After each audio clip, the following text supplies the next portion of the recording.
All right, guys. Well, the keen-eyed of you may have already picked up on the fact that there's something not exactly right with the alignment of my handlebars. The left side's good, but what's going on with the right? Well, let me show you the problem here, guys.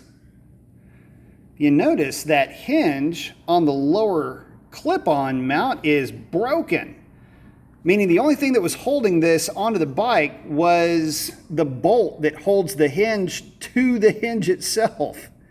Or to the lower mount, I should say, itself. So, yeah, there's that. So what exactly happened? Well, I'm going through a right-hand sweeper at about 8,500 RPM in fourth gear. And as I've got the bike leaned over, this bar just decides it wants to change direction. Basically, it turned itself into a variable geometry steering apparatus. So I got to ride home basically like this. Yeah, it was fun. Let's talk about it. Okay, guys, so I was able to locate, luckily, from a motorcycle recycle service, the right clip-ons, which is really surprising. These are actually pretty hard to come by, but I was able to find them. Now, these, I should say these, this is the set that I was sent. Now, typically when you get parts off of a motorcycle, it's because something has gone wrong. Typically the bike's been wrecked or for whatever other reason is no longer serviceable.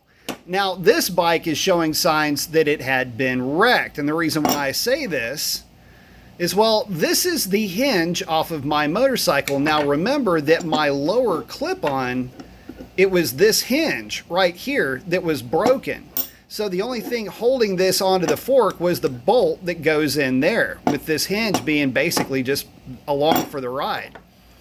Well, notice that pin looks like it's been sheared off, and that's because you're exactly right, it has. There is a locator also. That locator goes underneath the lower triple, and that helps to position where the bars go. If that pin is broken, it means this bike hit something probably head on, and these bars were, because of the weight of the rider, severely and violently moved forward, shearing the pin off in that lower tree, which is unfortunate, but it allows us to have new replacement parts. And I say that it was probably pretty violent because notice how there's some warpage and a bit of a gap on that locator pin. By the way, it's broken and it really does not want to come out of there. It was hit really hard on that side. So this, although probably still quite serviceable, it will be pretty tough to get that pin out of there since it's kind of wedged itself. This pin, by the way, I have had it out. It's bent a little bit. Well, when I say a little bit, I guess I ought to show you. Yeah, I'd say that thing took a pretty hard hit.